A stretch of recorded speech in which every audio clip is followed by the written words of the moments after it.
kasih.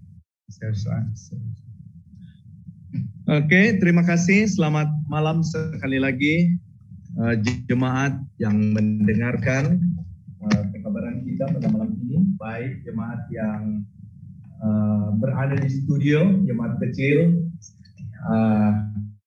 maupun jemaat yang melihat atau pemirsa yang berada di mana saja kamu berada. Dan seperti yang kita tahu atau saya diinformasikan bahwa pekabaran kita dari malam ke malam adalah lebih terutama ditujukan kepada umat Tuhan, Gereja Seventh-day Adventist. Dan itulah sebabnya kepada saudara-saudara, sahabat-sahabat atau jemaat yang mendengar ini yang bukan sealiran ya, sekepercayaan dengan aliran Gereja Seventh-day Adventist, boleh jadi pelajaran-pelajaran yang disampaikan ini adalah pelajaran-pelajaran yang mungkin asing atau belum kamu pernah mendengar, dan bahkan ada yang setelah mendengarkan bukannya menjadi maksud ada mengalami kebingungan sedikit, tapi bagaimanapun saudara-saudara kamu akan boleh belajar seterusnya untuk mendalami ini melalui menghubungi saya atau menghubungi panitia yang mengurus kegiatan.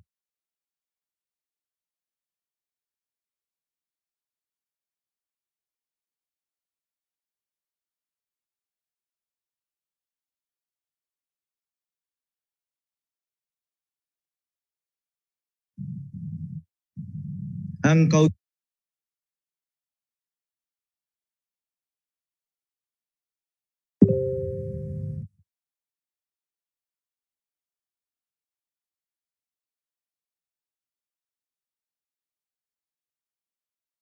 Recording in progress. Dosa. Dan kami memohon belas kasihan yang akan menyampaikan pekabaran malam ini. Biarlah Engkau yang akan menggunakan hamba-Mu. Sembunyikanlah hamba-Mu ini Tuhan. Biarlah Engkau yang dimuliakan pada saat ini. Dan biarlah Engkau mengurapi hamba-Mu dengan Roh Kudus-Mu, supaya dapat menyampaikan pekabaran ini sesuai dengan kehendak-Mu, dan mengurapi semua pendengar, baik yang ada di tempat ini dan yang sedang menjadi pemirsa di mana saja berada, baik yang mendengar sekarang ini atau akan mendengarkan rekaman daripada pelajaran ini, supaya pelajaran ini akan menjadi berkat. Beri kerendahan hati bagi kami untuk menerima kebenaran, menerima teguran, amaran dan nasihat daripada-Mu. Hamba-Mu menyerahkan semuanya di dalam tangan dan dalam nama Yesus Kristus. Amin. Oke. Baik saudara-saudara, semalam kita sudah belajar mengenai penghakiman, dan sebenarnya suatu pelajaran yang telah membuat saya memikirkan kembali bagaimana kehidupan saya sebelumnya. Sebab apabila saya membaca pelajaran-pelajaran yang kemudiannya saya sampaikan semalam, saya menyadari bahwa catatan-catatan saya di surga, ya, catatan-catatan saya di surga itu penuh dengan catatan-catatan yang mengerikan dan memalukan. Dan saya berpikir bagaimana untuk menyelesaikannya. Tetapi kita sudah mendapat jawaban pada pelajaran semalam, di mana Yohanes dalam 1 Yohanes pasal 2 ayat 1 mengatakan, saudara-saudaraku, anak-anakku, jikalau semua ini dituliskan supaya kita tidak berbuat dosa. Tetapi jika ada yang berbuat dosa atau ada yang jatuh dalam dosa, dalam istilah kita selalu, maka kita masih mempunyai imam besar pengantara kita di surga. Dan seandainya saudara-saudara, saudara dan saya yang menyadari keadaan kita, catatan-catatan kita di surga yang begitu kotor oleh karena dosa kita, dan kita datang kepada Yesus, Yesus berkata, imam besar yang ada di surga itu berkata, mari kepadaku, hai kamu yang letih, lesu dan berbeban berat, aku akan memberikan kelegaan kepadamu. Tuhan akan memberi kedamaian. Dia mengatakan di dalam 1 Yohanes 1 ayat 9, jika kita mengaku dosa kita, maka Dia adalah setia dan adil, dan Dia akan mengampuni dan menyucikan kita dari segala kejahatan atau segala pelanggaran kita. Dia setia dan adil karena Dia mau kita diselamatkan. Dan saudara-saudara, ada banyak istilah yang katakan apa ditabur itu dituai. Itu memang suatu pepatah yang tepat. Tapi saudara-saudara, seandainya apa yang kita tabur itu belum berbuah, itu tidak akan dituai. Jangan sampai dosa-dosa kita itu sampai berbuah, yaitu maut. Dosa kita sampai menghasilkan maut. Oleh karena firman Tuhan mengatakan, setan menuntun kita ke dalam dosa, dan dia mau supaya kita tinggal dalam dosa, melakukan dosa itu berulang-ulang dan terus-menerus sehingga tidak dapat keluar dari dosa itu, dan akhirnya menghasilkan maut. Jadi pekabaran yang indah sebenarnya semalam adalah bahwa Yesus mengantarai kita, Dia masih membela kita di hadapan Bapa. Iblis menuntun kita ke dalam dosa dan menuduh kita dengan mengatakan dia ini harus binasa.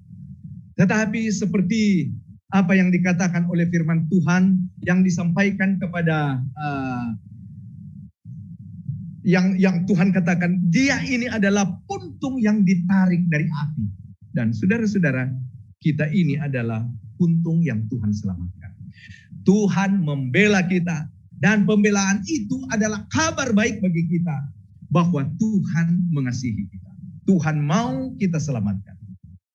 Dan saudara-saudara, pada pekabaran semalam kita telah melihat bagaimana masa penghakiman itu yang menurut nubuatan Daniel pasal 8 dan Daniel pasal 9 yang telah tergenapi, yaitu penghakiman itu bermula pada tahun 1844. Dan di dalam penghakiman itu, saudara-saudara, atau pada permulaan penghakiman itu, Tuhan sebenarnya telah menyiapkan satu umat yang muncul di akhir daripada nubuatan 2300 dan petang dan pagi. Dan semalam telah terbukti bahwa umat Tuhan yang dimunculkan, yaitu mereka akhirnya yang tadinya maksudnya mereka yang tadinya digelar sebagai Advent Movement atau Millerite, dan kelompok kecil yang tetap setia setelah mengalami kekecewaan. Mereka akhirnya dikenal sebagai Gereja Seventh Day Adventist. Dan saya sangat bersyukur sebab Tuhan memanggil saya untuk bergabung dengan gereja ini. Dan gereja ini dikuduskan oleh Tuhan untuk membawakan pekabaran khusus, yaitu pekabaran penghakiman yang kita sudah sampaikan semalam, dan pekabaran 3 malaikat yang sudah disampaikan pada malam pertama. Dan maksud pekabaran yang akan disampaikan oleh gereja yang diurapi khusus pada akhir zaman ini adalah untuk menyatakan kepada dunia penipuan setan yang sudah dimulakan di sorga, dan dia datang ke Taman Eden dan diteruskan sampai sekarang ini, dan lebih teruk dia lakukan di hadapan kita ini, akan didedahkan kepada dunia supaya dunia menyadari ini dan akan menerima Injil kekal yang disampaikan, supaya semua bersedia bertemu dengan Yesus pada waktu kedatangannya. Itulah sebabnya saudara-saudara, kita mengkhotbahkan pekabaran ini, mengamarkan dunia untuk bersedia. Karena penghakiman sudah tiba, kita perlu memeriksa diri. Yang belum bertobat, pada saat ini kita harus bertobat dengan segera.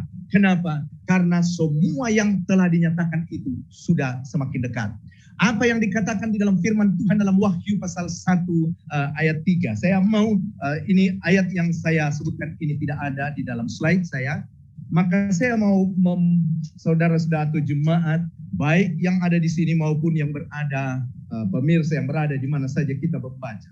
Dikatakan di sini, berbahagialah ia yang membacakan dan mereka yang mendengarkan kata-kata nubuat ini dan yang menuruti apa yang ada tertulis di dalamnya, sebab waktunya sudah dekat. Berbahagia. Saya membacakan ayat itu, saya berbahagia. Ya, jemaat dan pemirsa yang mendengarkan di mana saja berbahagia. Tetapi kesempurnaan kebahagiaan kita itu akan ternyata apabila kita menuruti apa yang tertulis. Mengapa? Waktunya sudah dekat. Waktu apa? Orang katakan, oh waktu kesusahan besar, waktu penganiayaan, waktu ini dan itu. Bukan itu yang kita tunggu. Jemaat bukan menunggu penganiayaan. Jemaat bukan menunggu krisis besar. Jemaat menunggu kedatangan Yesus yang kedua kali. Waktu itu yang sebenarnya harus kita tunggu-tunggu. Harus kita nanti-nantikan. Dan waktu itu sudah dekat. Amin. Saudara-saudara, perlu kita bersedia untuk menanti kedatangan Tuhan itu. Dan inilah misi daripada jemaat yang sisa. Ditanyakan kepada kita, apakah gereja SDA saja yang selamat? Dan kita tahu pada malam pertama, Pastor Blasius Abin telah menjelaskan kepada kita. Keselamatan itu adalah di tangan Tuhan. Tuhan yang tahu siapa selamat, siapa tidak selamat. Dia yang tahu. Gereja Seventh-day Adventist mengaku sebagai umat Tuhan dan umat yang dipanggil oleh Tuhan bukan untuk diselamatkan saja. Tetapi gereja Seventh-day Adventist diberikan pekabaran khusus yang tidak disentuh oleh jemaat-jemaat yang lain. Tetapi itu adalah message yang khusus di dalam firman Tuhan yang harus diketahui dan bahkan harus diterima oleh dunia, oleh semua orang yang mau diselamatkan. Itulah sebabnya kita sebagai jemaat yang sisa ini mengemban suatu tugas menyampaikan pekabaran ini kepada dunia. Jadi saudara-saudara, saya perlu tegaskan lagi bahwa gereja Seventh-day Adventist tidak mengaku bahwa hanya gereja Seventh-day Adventist yang selamat. Mengapa? Oleh karena apabila kita membuka buku Wahyu, ya, saya tidak ke Wahyu, tapi kita mungkin buka dalam Yohanes pasal 10. Yohanes pasal 10, kita baca pada ayat yang ke-16. Saya lihat di sini, mari kita baca ayat ini. Yohanes 10 pada ayat yang ke-16. Apa kata Yesus? Ada lagi padaku domba-domba lain yang bukan dari kandang ini. Domba-domba itu harus kutuntun juga, dan mereka akan mendengarkan suaraku, dan mereka akan menjadi satu kawanan dengan satu gembala. Ada berapa kandang Tuhan di dunia ini? Kandang atau jemaat Tuhan? Oh, Alkitab mengatakan, Yesus katakan, ada lagi domba-dombaku, umatku di kandang lain. Tuhan hanya punya satu kandang. Tetapi Tuhan mempunyai umat Tuhan di banyak kandang. Dan dia sedang bekerja menuntun mereka yang berada di kandang lain untuk datang ke kandangnya. Itulah yang diemban atau dipikul oleh jemaat yang sisa di akhir zaman. Dan jemaat yang sisa membawakan pekabaran ini yang ada di dalam Wahyu pasal 18. Wahyu 18 ayat 1 dan sampai ayat yang ketiga, atau ayat keempat, ya, ayat 1 sampai ketiga. Saya ingin jemaat kita terus ke ayat kita ini dalam Wahyu pasal 18. Kemudian dari ayat 1, kemudian daripada itu, aku melihat seorang malaikat lain turun dari surga. Ia mempunyai kekuasaan besar dan bumi menjadi terang oleh kemuliaannya. Dan ia berseru dengan suara yang kuat, katanya, sudah rubuh Babel, kota besar itu. Dan ia telah menjadi tempat kediaman roh-roh jahat. dan tempat bersembunyi semua roh najis, dan tempat bersembunyi segala burung yang najis dan yang dibenci. Pada malam pertama kita sudah belajar mengenai Babel. Sudah rubuh. Saudara-saudara, dan dalam message itu kita dapati bahwa dia telah rubuh dan sedang rubuh. Dia klimaks kerubuhan atau kehancuran Babel ini yang telah diterangkan pada malam yang pertama adalah sebagai suatu kumpulan atau suatu jemaat yang bersatu, yang sebenarnya mengajarkan ajaran-ajaran yang tidak murni. Mereka mengajarkan kebenaran, tetapi setengah kebenaran. Tidak semua kebenaran diajarkan. Kebenaran mengenai penghakiman tidak diajarkan. Oleh karena one save, always save. Satu kali selamat, tetap selamat. Akan meniadakan penghakiman. Sudah selamat, buat apa lagi penghakiman? Dan banyak kebenaran lain yang ditolak oleh jemaat-jemaat ini. Itulah digambarkan di dalam buku Wahyu sebagai Babylon.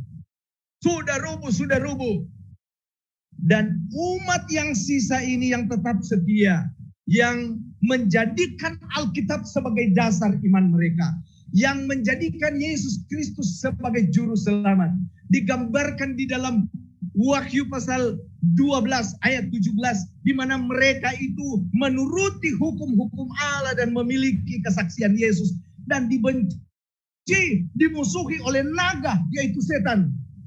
Dan mereka ini mengasihi umat-umat Tuhan yang ada di dunia ini, bahkan mengasihi semuanya. Dan kalau boleh mereka menyampaikan kabar ini supaya semua orang menerima Tuhan dan bertobat.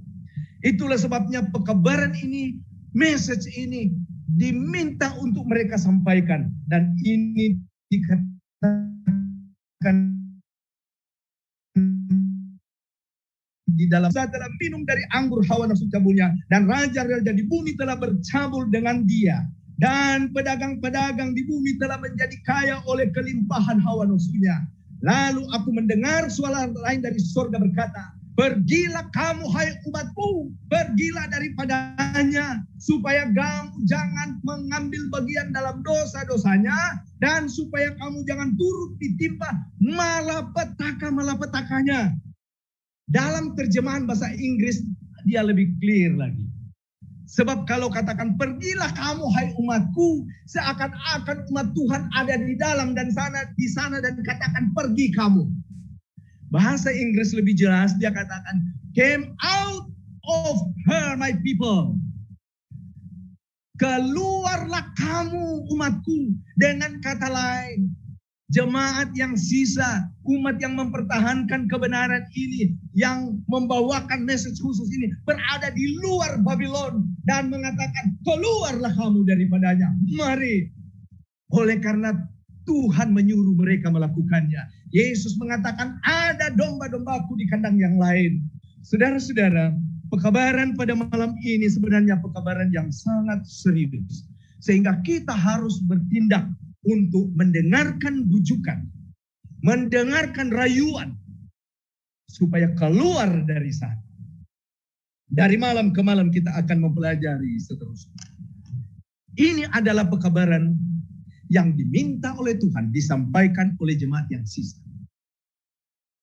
Namun, satu hal yang saya boleh katakan menakutkan, mengerikan. Oleh karena umat yang sisa ini yang membawakan pekabaran tidak dijamin oleh Alkitab bahwa mereka semua akan masuk surga. Dan pertanyaan yang kita sudah jawab menyatakan bahwa mereka pun dihakimi. Dan apa yang terjadi di mana setan berusaha menyerang, melawan umat-umat yang sisa ini. Setan mau menjatuhkan mereka karena setan mau supaya misinya berhasil. Dan dia melakukan berbagai cara. Dulu, dia mula-mula melakukan kepada umat-umat Tuhan yang mula-mula, yang tetap setia, yaitu orang-orang Kristen, dengan cara menganiaya mereka. ada yang dibakar, ada yang digantung, ada yang ditarik oleh kuda sehingga putus. Ada yang dipanah, ada dikupas kulitnya, ada digoreng. Tetapi semakin setan menggunakan agen-agennya untuk menganiaya umat-umat Tuhan ini, umat-umat Tuhan semakin bertambah dan berkembang. Ada yang mengatakan semakin dibabat, semakin merambat. Semakin dibabat, semakin merambat. Itulah umat-umat Tuhan yang mula-mula. Akhirnya buku Wahyu memberi catatan, memberikan kepada kita gambaran apa yang terjadi di mana setan merubah strateginya. Gantinya daripada dia menganiaya, menyiksa, setan merubah strateginya dan masuk ke dalam gereja dan dia mengutus pengikut-pengikutnya yang tidak benar-benar bertobat. Dan apa yang terjadi kepada jemaat-jemaat yang mula-mula. Kita boleh lihat di dalam peristiwa 7 jemaat di mana terjadi kompromi dan banyak yang jatuh. Peristiwa yang dialami oleh umat-umat Tuhan yang mula-mula itu diamarkan akan terjadi di akhir zaman. Akan terjadi juga di dalam umat yang sisa yang mengaku mengabarkan pekabaran malaikat, 3 malaikat. Pekabaran penghakiman dan mengaku mengabarkan pekabaran yang terakhir. Pekabaran amaran. Mereka juga tidak terkecuali dari serangan setan ini. Di mana umat-umat Tuhan akan mengalami goncang. Dan pada malam ini kita akan melihat apakah pengguncangan itu. Malam ini saya akan lebih banyak mengutip dari buku Roh Nubuat. Oleh karena buku Roh Nubuat ini dipercayai oleh gereja Seventh-day Adventist sebagai message khusus dari Tuhan. Dan saya secara pribadi menganggap bahwa buku-buku Roh Nubuat ini adalah suatu GPS. Sebab saudara-saudara, apabila kita pergi di satu tempat, ya seandainya saya diminta atau saya meminta saudara-saudara pergi bertemu dengan abang saya di Jakarta, dan untuk sampai ke Jakarta kita boleh terbang, ya senang saja sampai ke airport dan kemudian kita terbang. Tetapi setelah kita sampai di Jakarta, untuk sampai ke destinasi yaitu di rumahnya, kita memerlukan peta yang khas. Dan sekarang kita mempunyai teknologi yaitu GPS. Dan Tuhan selalu bekerja dengan cara yang menarik. Dengan cara yang saya katakan luar biasa. Kadang-kadang apabila kita menyuruh anak kita buat sesuatu, selalu kita ingatkan dia supaya dia tidak lupa. Ya, sudah siap pesan, sebelum saya tinggalkan rumah saya katakan ingat buat ini. Dan satu cerita mengenai seorang ibu yang menyuruh suaminya membeli barang, membeli barang-barang dapur. Dan ibu ini atau istri ini, sang istri mengetahui bahwa suaminya sangat pelupa. Dan pada waktu dia pergi dia katakan ingat beli ini barang. Dia menyuruh pada waktu dia suruh beli barang, dia pesan surat ini penting, tolong kirim ke pejabat pos, tolong poskan surat ini. Jadi dia membeli barang. Apabila dia pergi membeli barang, ya istrinya, maksud saya sebelum pergi istrinya pukul belakang dia dan katakan oke, ingat ya, pos ini surat. Dan dia pergi. Pada waktu dia pergi membeli barang, seorang mengingatkan dia, Tuan, istri Tuan mengingatkan supaya jangan lupa pos itu surat. Dia, oh iya, dia tadinya dia sudah lupa. Dan dia pergi ke satu tempat yang lain lagi. Dan kemudian ada seorang juga menepuk belakang dia dan katakan, istri Tuan suruh ingatkan tolong pos itu surat. Iya, saya lupa sudah. Dan pada waktu dia mau masuk ke pejabat pos, dia diingatkan lagi, istri Tuhan menyuruh mengingatkan supaya post itu surat. Dan akhirnya dia post surat. Tetapi dia bertanya, macam mana atau bagaimana kamu tahu istri surat? Saya suruh ingatkan kamu. Orang itu mengambil secari kertas di belakangnya yang ditempel dengan selotip. Tolong ingatkan suami saya untuk post itu surat. Saudara-saudara, kita banyak kali melupa. Itulah sebabnya Tuhan selalu mengingatkan. Itulah selalu kita ada KKR seperti ini untuk ingatkan apa pelajaran yang kita sudah terima, yang kita sudah lupa. Jadi, demikianlah Tuhan. Pada waktu dia mau memberitahukan bahwa akan ada seorang, dia mengatakan pada waktu Tuhan menubuatkan, mengatakan bahwa Yesus akan datang. Sebelum Yesus datang, jauh sebelumnya dia sudah beritahukan, bahkan dari Adam sudah diberitahukan Yesus akan datang pada kali yang pertama. Mendekati masa, yaitu Yohanes Pembaptis. Demikian juga dengan kedatangan Yesus yang kedua kali. Ya, sebelum itu dia telah mengirim nabi-nabi, dan menjelang kedatangan Yesus yang kedua kali, dia mengutus nabinya, yaitu Yohanes. Dan bahkan Yesus melakukan secara spesifik lagi. Yohanes yang saya maksud adalah Yohanes itu Lopanas. Bila ketika terjadi, siapa itu? Umumnya kita mengatakan Nabi Noah atau Nabi Nuh. Apakah demikian? Nabi Nuh sebenarnya diutus menjelang kedatangan. Sebab sebelum Nabi Nuh, Tuhan telah mengutus Nabi 1000 tahun, lebih kurang 1000 tahun sebelumnya. Siapa Nabi? Nabi itu adalah Henokh. Bagaimana kita tahu bahwa Henokh mengetahui peristiwa air bah? Dia memberikan nama kepada anaknya, Metusalah. Metusalah yang bermakna it will happen when he dies. Hal itu akan terjadi ketika dia mati. Peristiwa itu akan terjadi ketika dia mati. Apa peristiwa itu?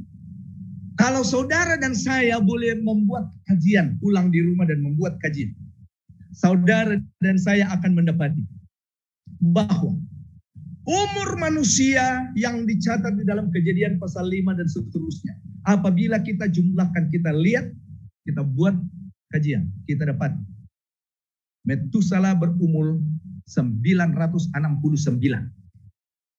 969 manusia yang pernah hidup terpanjang umurnya. Dan kalau kamu lihat peristiwa air bah terjadi pada tahun Metusalah mati. Inilah cara kerja Tuhan. Jauh sebelumnya dia menyampaikan pekabaran ini. Amos 3 ayat 7, ayat yang kita sudah petik semalam. Tuhan tidak berbuat sesuatu sebelum menyatakan keputusannya kepada hamba-hambanya para nabi. Jadi saudara-saudara, menjelang air bah atau banjir Nuh, dia mengirim lagi seorang nabi. 120 tahun sebelum peristiwa itu terjadi, Nuh berkhotbah. Tetapi sayang, hanya 8 orang yang selamat. Jadi kita lihat cara kerja Tuhan. Kalau dulu dalam peristiwa-peristiwa sebelumnya Tuhan mengirim nabi untuk jemaatnya, untuk umat-umatnya, untuk Israel, dia mengirim nabi, dan untuk jemaat Kristen yang mula-mula. Apakah Tuhan mempunyai nabi di akhir zaman? Apakah jemaat Tuhan mempunyai nabi? Benar saudara-saudara. Kalau nabi diperlukan di masa yang dulu. Dan Alkitab mengatakan bahwa masa di hadapan kita digambarkan di dalam Daniel pasal 12 ayat 1 dan 2 adalah suatu masa kesukaran yang sangat besar yang terjadi seperti sebelum pernah terjadi sebelumnya. Maka kita memerlukan petunjuk dan ada nabi yang Tuhan kirim. Walaupun orang itu mungkin dia tidak mengaku dia sebagai nabi, tetapi pekabaran yang dia sampaikan kita melihat adalah suatu pekabaran yang sesuai dengan pekabaran nabi, sesuai dengan ujian-ujian sebagai nabi. Pada waktu saya menerima atau bergabung dengan umat yang sisa ini, saya agak meragukan bahwa dia adalah seorang nabi Tuhan. Tetapi ketika saya membaca buku-bukunya, salah satu bukunya yang terkenal yaitu buku Step to Christ, Jalan Menuju Yesus, Kebahagiaan Sejati, Berbagai Bahasa, dan itu adalah buku kedua yang diterjemahkan paling banyak bahasa, dan buku yang pertama adalah Alkitab, dan buku yang kedua adalah Step to Christ. Setelah saya membaca buku-bukunya, saya diyakinkan bahwa dia adalah nabi, walaupun dia tidak mau mengaku sebagai nabi. Jadi Tuhan memberikan pekabaran kepadanya. Sebelum saya memetik apa yang disampaikan, lihat saudara-saudara, bahwa firman Tuhan mengatakan bahwa di akhir zaman nanti hanya akan ada dua kelompok manusia. Domba dan kambing, Matius 25:32. Gandum dan lalang, Matius 13:24-30. Ikan yang baik dan ikan yang tidak baik, di dalam Matius 13:47-50. Hamba yang setia dan hamba yang tidak setia. Gadis yang bijaksana dan gadis yang bodoh, di dalam Matius 25. Saudara-saudara, ini adalah gambaran bahwa benar-benar ada penghakiman, ada kelompok manusia di akhir zaman, yang selamat dan yang ditinggalkan, yang tidak selamat, yang diangkat dan yang ditinggalkan. Seperti yang saya katakan, bahwa jemaat Tuhan sepanjang zaman mengalami sebenarnya pengguncangan, mengalami pembersihan, ya, mengalami penghakiman. Demikianlah yang dikatakan oleh Yesus. Maka berkata ialah Yesus kepada mereka. Matius 26 ayat 31. Malam ini kamu akan tergoncang imanmu karena aku, sebab ada tertulis, ya, aku akan membunuh gembala dan kawanan domba itu akan tercerai berai. Saudara-saudara, dan tentunya seorang dari murid itu mengatakan, oh kalau orang tergoncang saya tidak. Saya tidak. Kalau mereka tergoncang saya tidak. Yaitu Petrus. Tetapi cerita akhir daripada peristiwa ini kita akan lihat bagian akhir. Apa ending dari cerita Petrus? Yesus sudah mengamarkan Petrus. Yesus katakan, Simon, Simon, lihat, ya. Oke, dia katakan, Simon, Simon, lihat. Iblis telah menuntut untuk menampi kamu seperti gandum. Tetapi aku telah berdoa untuk engkau supaya imanmu jangan gugur. Dan engkau, jikalau engkau sudah insaf, kuatkanlah saudara-saudaramu. Lihat saudara-saudara. Iblis mau menggoncang kita. Iblis mau menampi kita. Iblis mau supaya kita ditampi dan jatuh. Nah, mungkin gambaran mengenai penampian itu adalah saudara-saudara yang mempunyai padi. Ya, saya dari kecil biasa menanam padi. Dan sebelum padi, pada waktu padi itu disabit, ya, padi itu akan dibawa di lumbung dan akan dipukul atau diinjak supaya terpisah daripada dia punya batang. Dan kemudian tidak terus dibawa ke rumah. Tetapi itu harus ditampi dulu. Penampian adalah membuka sekam, membuang sekam. Supaya sekam akan keluar daripada, supaya sekam akan terpisah daripada padi. Jadi inilah penampian. Saudara-saudara, saudara dan saya mengalami penampian, mengalami penggoncangan karena iblis menuntut goncang. Kalau mau, dia mau semua kita binasa, tetapi tidak. Saudara-saudara, setiap orang yang berada di dalam Kristus dia akan tetap teguh. Mungkin kamu boleh membaca ayat-ayat yang saya tidak letakkan di sini. Ya, jemaat boleh membaca di dalam Roma pasal 8, suatu gambaran penampian. Tetapi mereka yang ada di dalam Kristus tidak akan tergoncang. Saudara-saudara, iblis menuntut supaya digoncang. Ibrani 12 ayat 26 sampai 29. Waktu itu suaranya menggoncangkan bumi. Tetapi sekarang ia memberikan janji. Satu kali lagi aku akan menggoncangkan bukan hanya bumi saja, melainkan langit juga. Ungkapan satu kali menunjuk kepada perubahan pada apa yang dapat digoncangkan. Karena ia dijadikan supaya tinggal tetap apa yang tidak tergoncangkan. Jadi karena kita menerima kerajaan yang tidak tergoncangkan, marilah kita mengucap syukur dan beribadah kepada Allah menurut cara yang berkenan kepadanya dan seterusnya. Saudara-saudara, kita berada pada kerajaan Kristus yang tidak tergoncangkan. Dan setiap orang yang telah menerima Kristus dan setiap orang yang beriman kepada imam besar yang berada di Ka'bah di surga, maka dia tidak akan tergoncangkan. Saudara-saudara, saya sudah katakan bahwa jemaat Tuhan di akhir zaman yang membawakan pekabaran ini mengalami penggoncangan. Oke, sebelum saya teruskan, saya mau cek masa.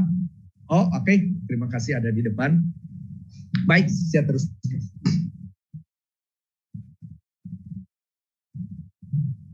Pengajak akan mengalami penggoncangan. Apa-apa yang menyebabkan saudara dan saya yang mengaku sebagai umat yang sisa, yang menjadi umat Tuhan yang seharusnya menyampaikan pekabaran kepada dunia, justru kita mungkin tergoncang. Saya akan membaca beberapa kutipan dari hamba Tuhan yang telah diutusnya kepada jemaat Tuhan dan bahkan kepada dunia. Dikatakan seperti ini. Apa penyebab penggoncangan? Ada beberapa penyebab penggoncangan. Saya akan membaca beberapa sini. Saya bertanya, yang menyebabkan penggoncangan bagian pertama adalah mengkhotbahkan kesaksian yang tegas.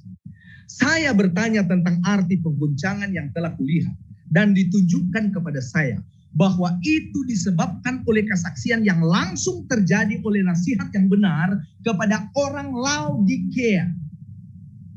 Laodikea. Jemaat Laodikea adalah jemaat yang ada di dalam Wahyu pasal 3. Perkataan Laodikea berasal dari dua kata dalam bahasa Greka, yaitu Laos dan Dikaios. So Laos artinya people, Dikaios artinya judgment. So Laodikea adalah people of the judgment atau orang-orang yang hidup pada masa penghakiman. Boleh jadi orang-orang yang dihakimi. So Laodikea adalah jemaat ketujuh dan itu adalah jemaat terakhir. Dan banyak dari tulisan-tulisan roh nubuat ini menyatakan bahwa gereja Seventh Day Adventist adalah jemaat Laodikea. Jemaat yang dihakimi. Jemaat yang hidup di dalam masa penghakiman. So kita sudah berada pada jemaat yang terakhir. Dan saudara-saudara, jemaat ini mempunyai misi yang harus disampaikan. Tetapi dalam masa yang sama, jemaat ini juga mengalami penggoncangan. Kita akan lihat sebentar apa tujuan penggoncangan yang ditujukan. Apa maksud penggoncangan ini? Jadi kita lihat, penyebab dia adalah kesaksian yang benar. Ini akan mempengaruhi hati mereka yang menerimanya dan akan menuntun dia meninggikan standar dan membawakan kebenaran secara langsung. Ada yang tidak memberikan kesaksian yang langsung. Mereka akan bangkit melawannya dan inilah yang menyebabkan penggoncangan di antara umat Allah. Early Writings 270. Jadi kita lihat apa yang terjadi. Kalau kita perhatikan apa yang Tuhan katakan kepada jemaat Laodikia di dalam Wahyu pasal 3. Kalau kita lihat ayat 14 hingga ayat 16. Ya, dan seterusnya. Di mana jemaat Laodikia ditegur. Engkau kaya, ya. Engkau mengaku kaya, tetapi engkau sebenarnya adalah apa? Malang, miskin, buta, telanjang. Saudara, keadaan jemaat Laodikia dan jemaat Laodikia adalah jemaat gereja Seventh Day Adventist mengaku kaya, tetapi dikatakan apa? Malang, miskin, buta, dan telanjang. Saudara-saudara, apa yang terjadi kepada kita? Apabila kita ditegur oleh karena keadaan kita yang seperti ini, ada yang bertobat dan menerima teguran itu dengan rendah hati dan diselamatkan. Tetapi ada yang apa? Tinggi hati, melawan pekabaran itu dan diguncang keluar. Saudara-saudara, ada yang tergoncang keluar. Gereja ini, kita akan lihat kutipan seterusnya. Apabila penggoncangan tiba melalui penyampaian teori-teori palsu, maka pembaca-pembaca yang tidak sungguh-sungguh tanpa jangkar seperti pasir, mereka berpindah-pindah ke posisi apa saja untuk mencocokkan arah pahit mereka. Apabila ditegur, dia mau pergi, tidak mau sini, mau pergi di sana. Di sana bagus. Ada yang terus keluar dan pergi ke gereja lain. Apabila di sana mereka katakan, wah khotbah mereka baik, kasih karunia, kasih karunia, kasih karunia. Wah good news, kabar baik, keselamatan di dalam Yesus. Percuma, cuma. Tidak pernah dihotbahkan penghakiman yang jelas tertulis di dalam firman Tuhan. Dan dia rasa di sanalah senang, dia syok. Ini yang terjadi, ada yang tergoncang keluar. Sementara pencobaan menebal di sekitar kita, baik perpisahan dan penyatuan akan kelihatan dalam pergerakan kita. Mereka yang telah memiliki terang yang besar dan kesempatan yang berharga, tetapi tidak memperbaikinya di bawah satu atau lain alasan, akan segera keluar dari kita tanpa menerima kasih terhadap kebenaran dan dibawa kepada penipuan musuh. Mereka akan memperhatikan roh penyesat dan doktrin setan dan akan terpisah dari iman. Bahaya kalau kita mempunyai kesempatan yang berharga untuk mendengar kebenaran dan telah mendengarkan kebenaran ini, tetapi tidak mau berubah, tidak mau memperbaiki, kita akan tergoncang keluar. Saudara-saudara, penyebab yang ketiga adalah mereka mengaku tapi bukan pelaku firman. Oke. Ayat yang menyokong ini mungkin kita boleh baca di Matius pasal 13. Saya berharap saya tidak tersalah dalam ayat ini. Di mana menceritakan mengenai orang yang mendirikan rumah di batu dan orang mendirikan rumah di pasir. Oke, tolong reconfirm ayat itu. Di mana satu mendirikan rumah di batu, mendirikan rumah di pasir. Dan apa yang terjadi kepada mereka yang mendirikan rumah di atas pasir? Apa yang terjadi kepada mereka yang mendirikan rumah di atas batu? Mari kita lihat ayat itu. Matius pasal 13. Ayat berapa? Coba tolong.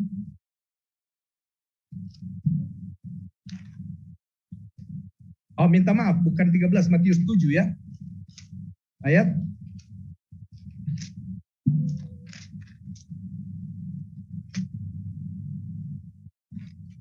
ayat 20.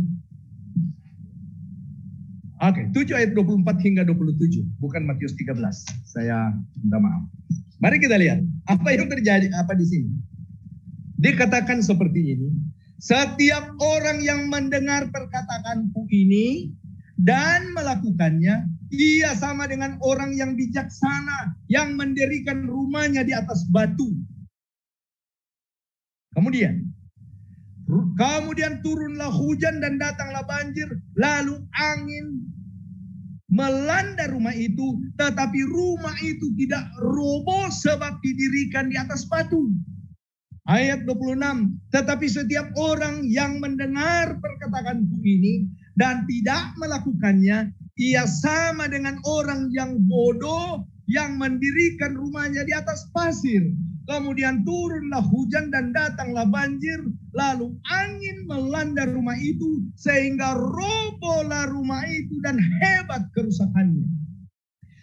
Orang yang bodoh dikatakan mendengar tapi tidak melakukan.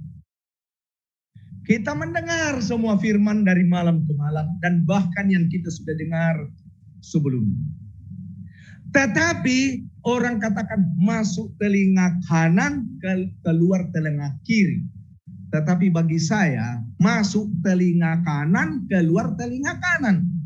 Sebab kalau dia masuk di kanan, keluar di kiri, dia tersinda juga sedikit di otak. Kalau dia masuk kanan, terus keluar, tidak masuk. Dia dengar, tidak lakukan. Dikatakan oleh Yesus, orang bodoh. Pendengar, tapi tidak melakukan. Dalam buku The Great Controversy 608, pena inspirasi mengatakan, sementara angin ribut mendekat, sekelompok besar yang mengaku percaya kepada pekabaran malaikat yang ketiga. Besok malam kita akan belajar ini. Tetapi tidak disucikan melalui penurutan kepada kebenaran. Merubah posisi mereka dengan dunia dan mengambil bagian di dalam rohnya, yaitu roh dunia. Mereka telah menganggap hal-hal tersebut dalam terang yang hampir sama, dan bila mana ujian itu tiba, mereka sudah disediakan untuk memilih pihak yang mudah dan populer. Orang-orang yang mempunyai talenta, yang tadinya senang dalam kebenaran, menggunakan kuasa mereka untuk menuntun jiwa yang tertipu. Mereka telah menjadi musuh-musuh yang sangat hebat terhadap saudara mereka. Pada waktu pemelihara Sabat dihadapkan ke pengadilan untuk memberikan jawaban terhadap keyakinan mereka, dan melalui laporan-laporan yang palsu dan sindiran diberikan untuk mendorong pemerintah-pemerintah melawan mereka. Saudara-saudara, mendengar tidak melakukan, dan bahkan mereka bukan hanya mendengar, dikatakan oleh pena inspirasi sini bahwa mereka bahkan apa? Menuntun orang yang tersesat. Mereka dikatakan di dalam Matius pasal 7, orang yang apa? Ya? Kita lihat dalam Matius 7 ayat 21. Orang yang apa? Oh, berkhotbah juga. Saudara-saudara, saya berada di sini berkhotbah. Pekerjaan saya berkhotbah tidak menjadi jaminan saya harus berada dalam kerajaan surga. Yang menjadi jaminan adalah hubungan saya yang tetap dengan Dia yang saya khotbah. Sebab ada orang yang mempunyai talenta dan tadinya senang dalam kebenaran, menggunakan kuasa mereka untuk menuntun jiwa yang tertipu. Mereka pun akhirnya tergoncang keluar. Sudah, mari kita lihat apa yang dikatakan dalam Matius pasal 7. Matius 7 ayat 21. Bukan setiap orang yang berseru-seru kepada Aku, Tuhan, Tuhan, akan masuk ke dalam kerajaan surga, melainkan dia yang melakukan kehendak Bapa-Ku yang di surga. Perhatikan ayat 22. Pada hari terakhir banyak orang akan berseru kepadaku, Tuhan, Tuhan, bukankah kami bernubuat demi namamu dan mengusir setan demi namamu dan mengadakan banyak mujizat demi namamu juga? Pada waktu itulah aku akan berterus terang kepada mereka dan berkata, Aku tidak pernah mengenal engkau. Enyahlah daripadaku kamu sekalian pembuat kejahatan. Oh saudara-saudara, bernubuat atau berkhotbah menggunakan nama Tuhan. Mengusir setan dalam nama Yesus, setan lari, dan memang setan lari. Dan saudara-saudara, menyembuhkan orang, dia sembuhkan. Buat pelayanan yang baik. Tetapi Tuhan mengatakan, enyahlah daripadaku, undurlah daripadaku, hai kamu sekalian pembuat kejahatan. Pembuat kejahatan, ya, lawless ini adalah artinya tidak menurut hukum. Ya, tidak menurut hukum. Banyak orang boleh buat pelayanan ini, pelayanan kepada Tuhan seperti ini, tetapi sebenarnya ada hukum yang mereka langgar. Ada hukum yang mereka abaikan, mereka tidak peduli. Umat Tuhan. Ini adalah suatu teguran yang begitu kuat untuk saudara dan saya. Jadi kalau kita berada dalam posisi itu, apa yang harus kita lakukan? Supaya tidak tergoncang keluar, bertobat sebab penghakiman telah tiba. Saya dan saudara diminta untuk bertobat. Sebab kalau tidak saudara-saudara, walaupun pelayanan kita begitu luar biasa, tetapi kalau kita tidak bergantung sepenuhnya akrab dengan Tuhan dan dengan kuasa yang Dia berikan, kita akan melakukan pelayanan ini. Kalau bukan dengan itu, saudara dan saya akan ditolak oleh Tuhan.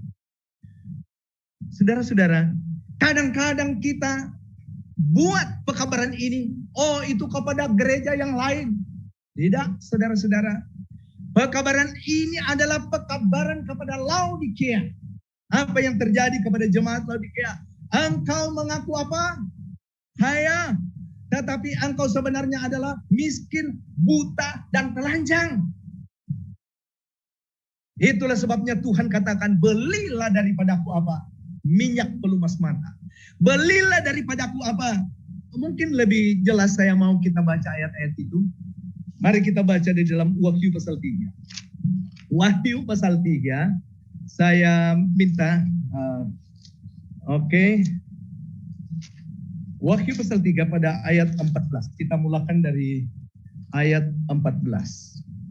Dan tuliskanlah kepada malaikat jemaat di Laodikia, inilah firman dari Amin, saksi yang setia dan benar, permulaan dari ciptaan Allah. Tuliskan kepada siapa? Kepada malaikat jemaat di Laodikia. Bahkan tujuan firman itu ditujukan kepada malaikat jemaat, artinya pemimpin-pemimpin.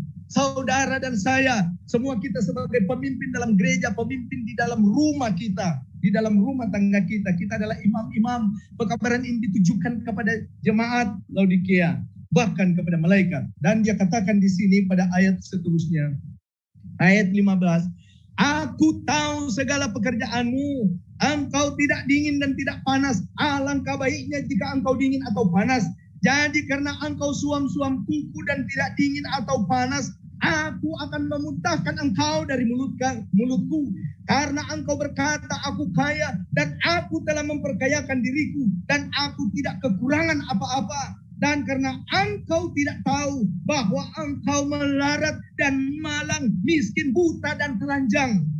Itulah keadaan kita, sangat memalukan dan menakutkan. Pada ayat seterusnya, maka aku menasihatkan engkau supaya engkau membeli daripadaku emas yang telah dimurnikan dalam api, agar engkau menjadi kaya, dan juga pakaian putih supaya engkau memakainya, agar jangan kelihatan ketelanjanganmu yang memalukan, dan lagi minyak untuk pelumas matamu supaya engkau dapat melihat. Ayat 19, Yesus katakan, barang siapa ku kasihi, ia tegur, ku tegur dan ku hajar. Sebab itu relakanlah hatimu dan bertobatlah. Siapa ku kasihi, ia ku tegur dan ku hajar. Jemaat Laodikia, pemimpin-pemimpin semua jemaat ditegur oleh Tuhan.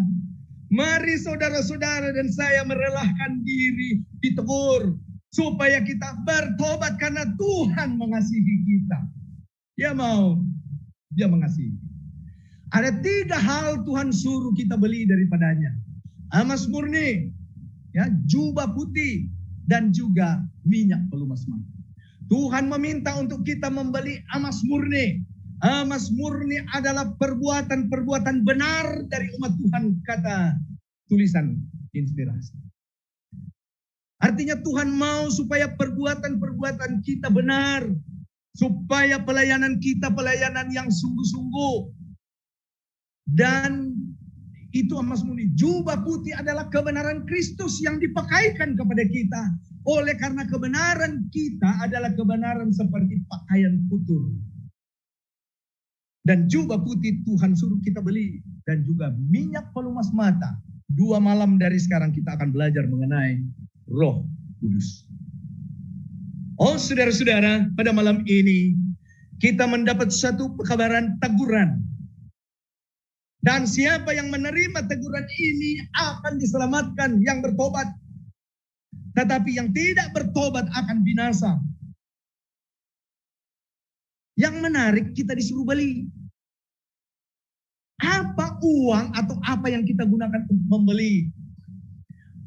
Sedangkan kita diselamatkan oleh anugerah, oleh kasih karunia Tuhan. Tetapi Tuhan katakan beli. Dengan apa kita membeli? Saudara-saudara, kalau kamu dari berbagai tempat pernah datang ke Tamparuli di Sabah, Malaysia, kamu akan melihat apa yang terjadi di pasar, di mana orang yang membawa ikan dari laut datang ke pasar, pulang dia membawa beras atau padi, dan dia membawa buah-buah tarap, durian, dia pulang. Orang dari gunung membawa sayur, dan dia akan pulang membawa beras atau membawa ikan. Ada satu perdagangan jual beli yang terjadi di Tamparuli. Saya tidak tahu di tempat lain masih berlaku. Di sini masih berlaku. Suatu perdagangan yang disebut barter. Barter, bertukar. Yesus berkata, beli daripadaku. Dia berkata di dalam Matius 11 ayat 28, marilah kepadaku hai kamu yang letih lesu dan berbeban berat, mari. Dia membawa kita. Dan di dalam buku Roma pasal 12, ya, dia mengajak kita untuk barter, bertukar. Tinggalkan pikiran lama, manusia lama, terima manusia baru. Tinggalkan kebenaran kita, terima kebenaran Kristus. Tinggalkan perbuatan-perbuatan kita yang tidak benar, yang tidak suci, tidak sempurna di hadapan Tuhan. Dan terimalah perbuatan-perbuatan yang dilakukan oleh Yesus melalui barter, bertukar. Yaitu dia bilang, saya ingin membaca ayat itu di dalam Roma pasal 12. Roma pasal 12. Oke. Ada yang sudah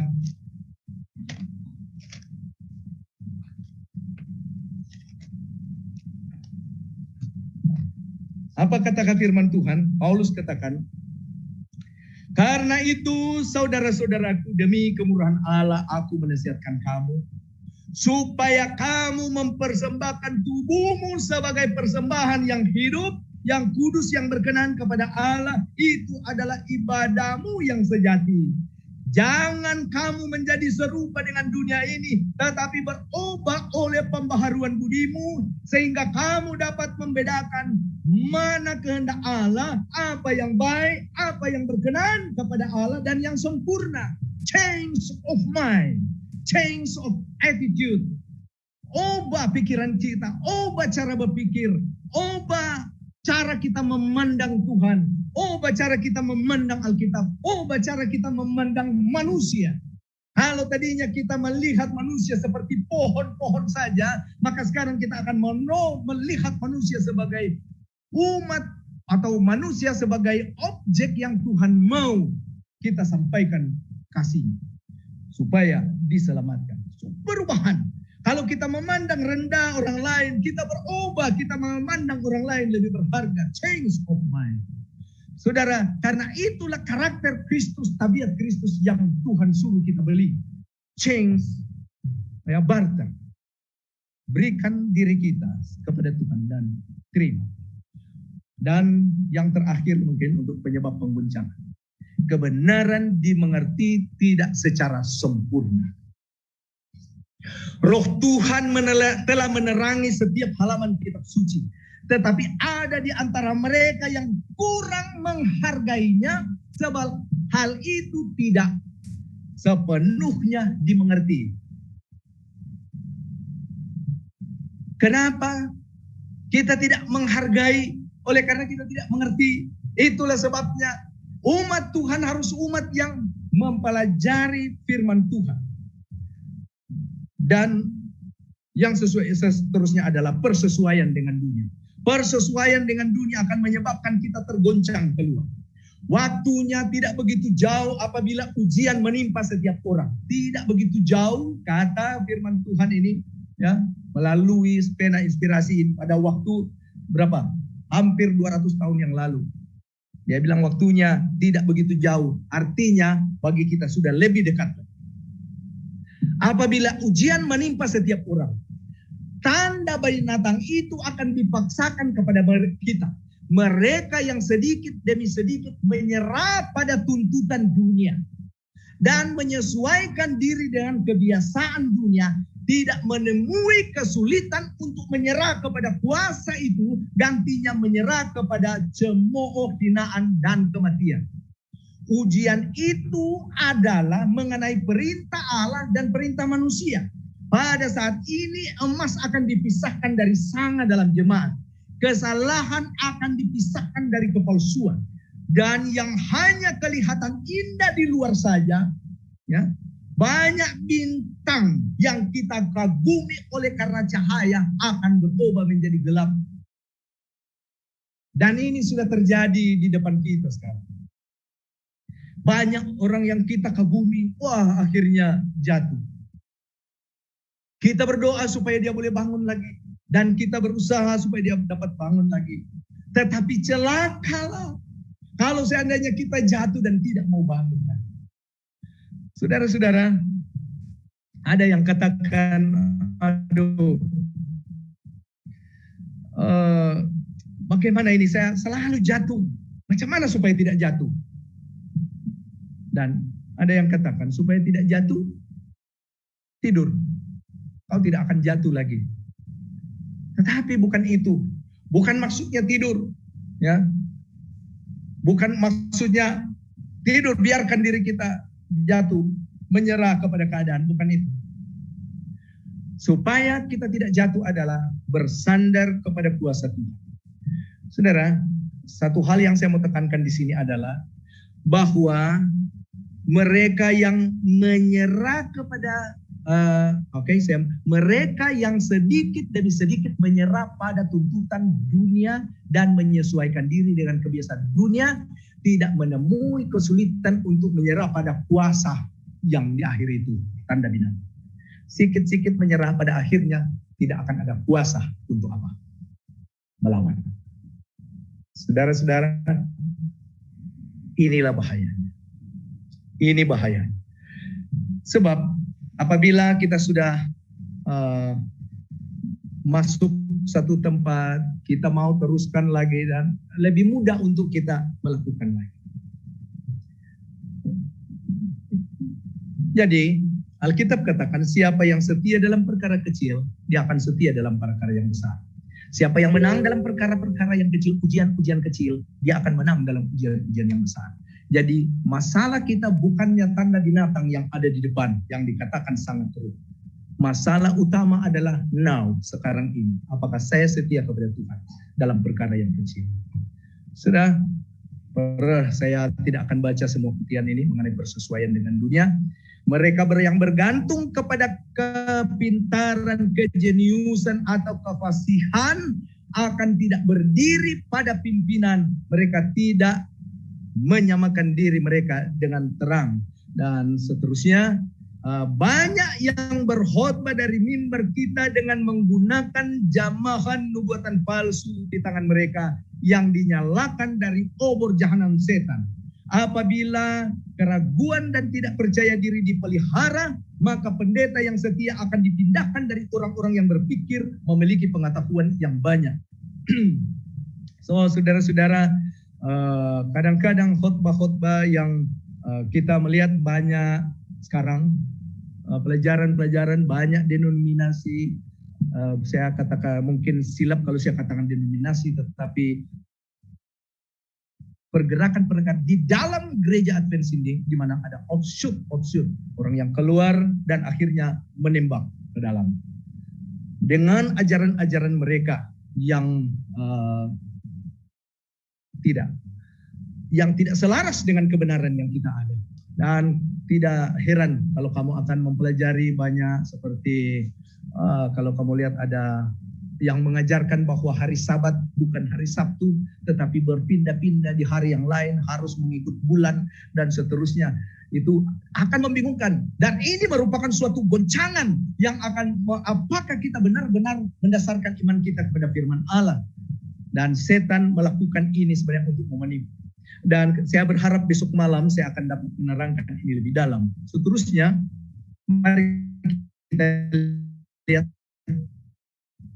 mengapa kita digoncang. Apa jadi untuk menguji motif umat Allah? Allah sekarang sedang menampi umatnya, menguji maksud-maksud dan motif mereka, dan banyak yang berupa sekam, tidak ada gandumnya dan tidak ada nilainya dalam diri mereka itu. Kita diuji. Ya. Tuhan mau menguji, apa benar-benar saya ini dekat, mau bersedia untuk bertemu dengan Tuhan? Apa benar saya mengasihi Tuhan dan mau melayani Dia atau tidak? Kita diuji, motif kita. Jadi apa saja yang kita buat, apakah motif itu untuk Tuhan atau motif kita untuk diri sendiri? Dan tujuan penggoncangan bagian kedua menulis Testimonies for the Church jilid 199, yaitu menyucikan jemaat. Adalah sedang menampi umatnya, ia akan memiliki jemaat yang bersih dan suci. Kita tidak dapat membaca hati manusia, tetapi Allah telah menyiapkan cara bagaimana menjaga jemaat itu bersih. Saudara, cara Tuhan adalah supaya jemaat ini bersih, Dia melakukan suatu penggoncangan. Dan umat-umat Tuhan yang memang motif mereka tidak betul menjadi umat Tuhan, hati mereka tidak suci, akan meninggalkan kumpulan ini. Dan akhirnya tempat mereka akan diganti oleh mereka yang akan dipanggil keluar tadi. Mereka yang menyambut seruan panggilan untuk keluar dari sana. Bila waktu penggoncangan sudah dimulakan. Penggoncangan yang hebat telah mulai dan akan berlangsung terus, dan semua akan digoncang keluar, yaitu yang tidak mau mengambil pendirian yang berani dan tidak rela berdiri pada kebenaran dan berkorban pada pekerjaannya. Tidak mau berdiri teguh demi kebenaran, tidak mau berkorban kepada pekerjaan Tuhan, akan tergoncang keluar. Mari kita koreksi diri kita masing-masing, kita introspeksi diri kita. Apakah saya kalau dipanggil pergi melayani, menginjil selalu memperhitungkan inilah itulah, ya tidak budget, mau pergi buat pelayanan selalu kita katakan berapa budget, berapa peruntukan, berapa tambah. Orang tua kita dulu, kalau yang saya diceritakan yang terjadi di Sabah, di Tamparuli sini, ada KKR di sana, Gaya Ratau, mereka dari Kapa, dari Kitompuk, mereka berjalan kaki. Menurut istri saya, mereka jalan kaki. Kadang-kadang berjam-jam untuk sampai, untuk hadir KKR. Tetapi kita sekarang ini ada KKR, apa yang dibuat? Dikeluarkan budget oleh pihak mision untuk menanggung perbelanjaan pengangkutan, pun tidak datang. Oke, kenapa? Ayah penat jauh mau pergi. Dan sekarang KKR tidak lagi secara pergi ke tempat itu. Kita hanya perlu tune dan tengok kita punya apa.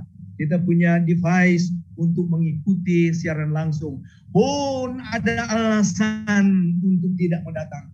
Saudara-saudara, mereka ini yang dikatakan memperhitungkan semua itu dengan maksudnya tidak benar-benar mau berkorban untuk menerima, untuk mencari kebenaran dan untuk melayani Tuhan, pada akhirnya akan tergoncang. Penggoncangan yang hebat telah mulai dan akan berlangsung terus, dan semua akan digoncang keluar, yaitu yang tidak mengambil bagian, tidak mengambil pendirian yang berani dan tidak rela berdiri pada kebenaran, tidak rela. Mereka mengkompromis kebenaran. Boleh bah, satu kali saja boleh.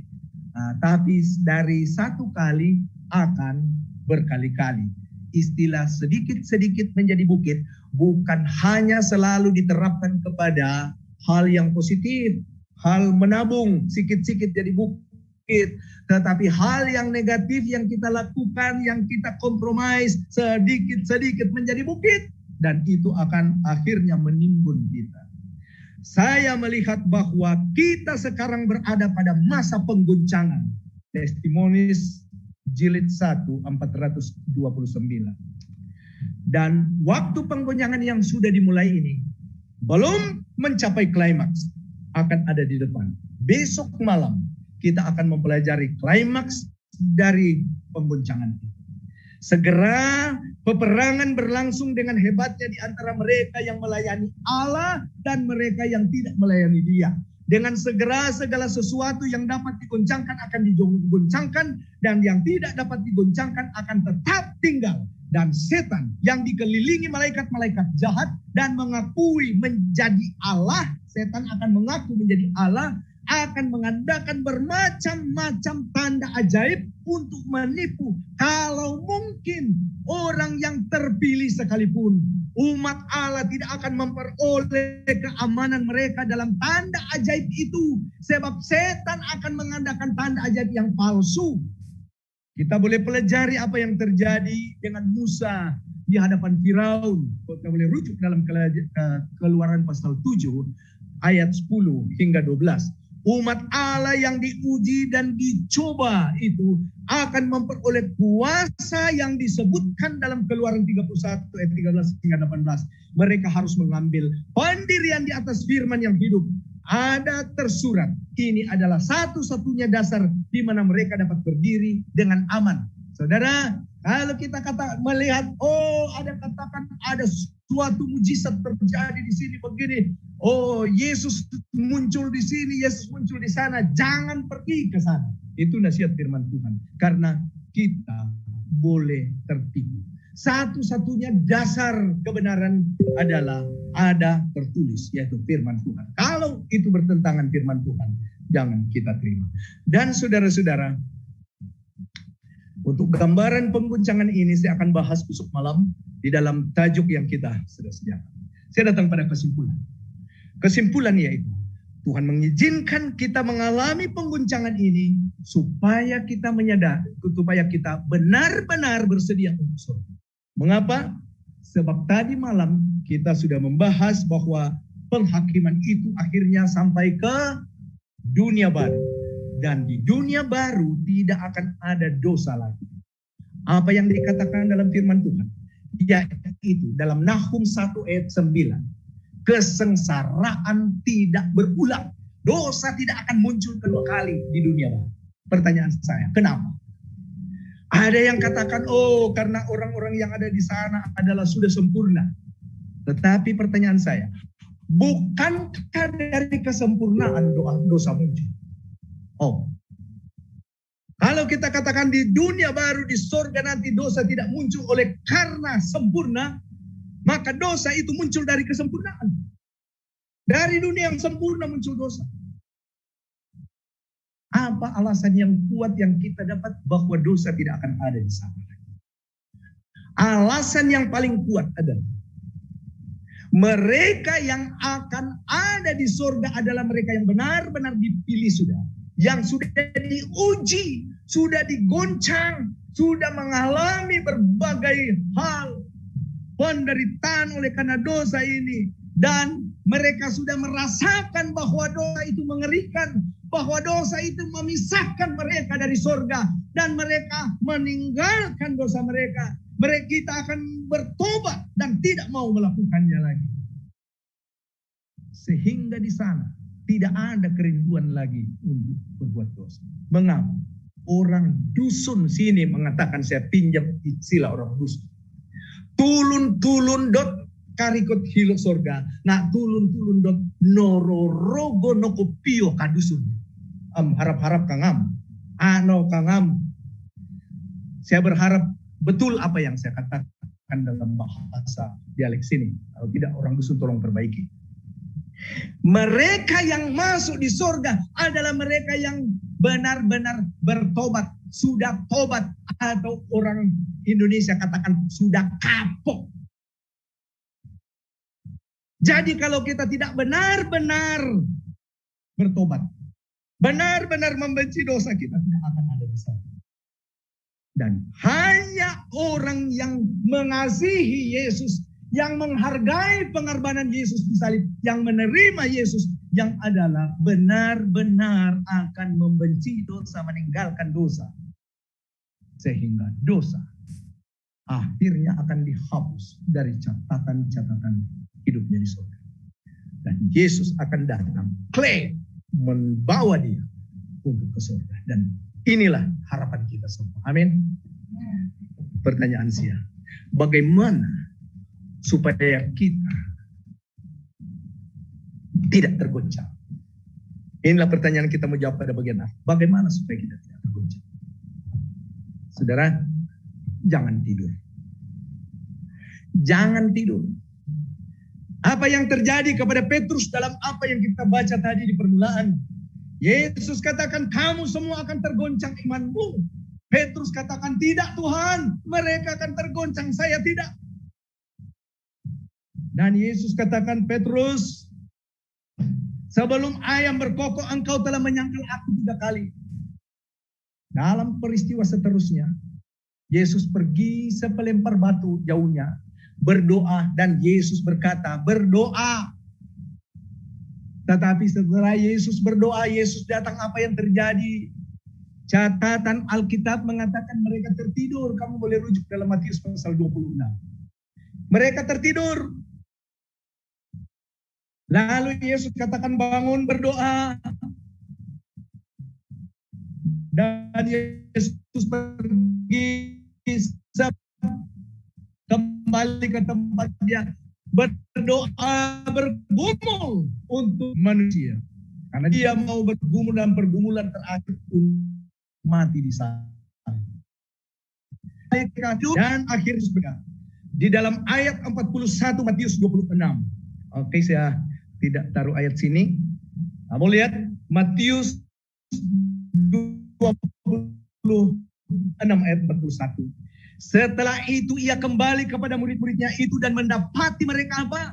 Sedang tidur. Dan ia berkata kepada Petrus, tidakkah kamu sanggup berjaga-jaga 1 jam dengan aku? Oh, mereka tertidur. Tidakkah kamu sanggup berjaga-jaga dengan aku 1 jam? Pertanyaan ini ditanyakan kepada kita.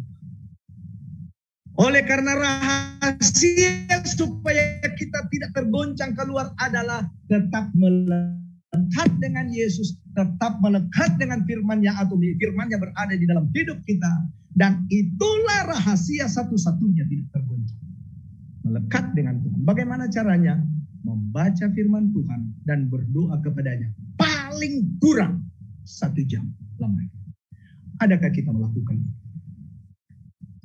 Atau kita terlalu sibuk dengan kesibukan yang lain sehingga kita tidak melakukan? Saudara, satu ketika saya naik kapal terbang. Pada waktu itu baru kawin. Dan kami dalam perjalanan dari Malaysia ini mau kembali ke Manado untuk berbulan madu. Ya. Dalam perjalanan kami naik kapal terbang dari Palu ke Manado.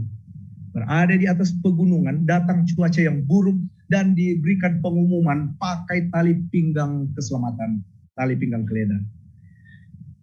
Dan pengumuman disampaikan. Tidak berapa jelas pengumuman. Istri saya berkata, Hani. Dia memanggil saya Hani. Saya pun. Apa itu dorang umumkan tadi? Saya katakan kepadanya, engine kapal terbang bermasalah. Oh, dia katakan, saya sebenarnya suka bergurau. Jadi saya bergurau engine kapal terbang bermasalah. Terus dia merangkul tangan saya begitu erat. Oh, saya bilang siap. Sebab baru kawin, suka saling dekat. Dan apa yang terjadi ketika dia merangkul begitu, pengumuman kedua lagi diadakan pakai, dan sekarang jelas pengumumannya bahwa kita berada dalam bahaya. Dan maksudnya bahaya oleh karena sebenarnya pengumuman bukan dalam bahaya.